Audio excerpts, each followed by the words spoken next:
If we're being honest, Tim McGraw has always been more of a fisherman than a farmer.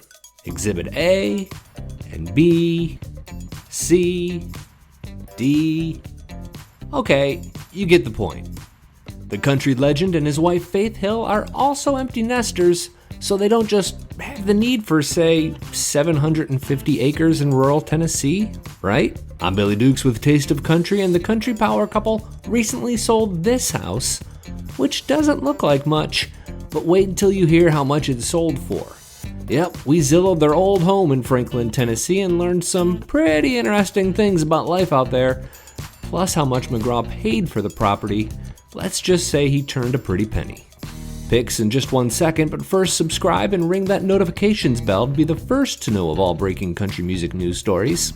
Then give a thumbs up if you want new music from Tim McGraw and Faith Hill. It's been so long since Faith delivered. In fact, we have a video dedicated to that in the corner. Okay, back to this house. Technically, it's just 4,000 square feet with 3 bedrooms and 4 bathrooms, but that's just one of the properties.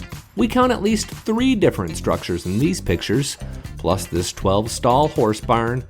One is called Beechwood Hall. Yep, Tim McGraw owned property built around the time the Civil War began.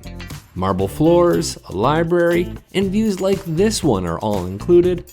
It's one of the oldest antebellum properties in Williamson County, Tennessee, and for that reason, one of the most expensive. Are you ready to hear how much it sold for? $15 million.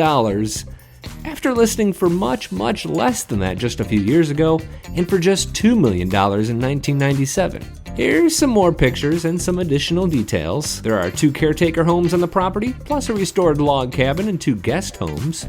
One of the houses used to belong to Hank Williams Sr. With that kind of country pedigree, you hope the new owners aren't going to level it for like a Walmart or something, right? That seems unlikely.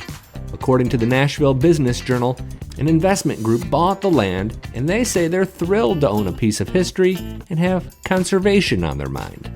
Thumbs up this video if you like the sound of that. It seems like anything else would be pretty challenging. In fact, McGraw and Hill kind of have an eye for remote properties. Having built this remote island property over the last 20 years, they even had to build their own infrastructure just so workers could get to the tropical land.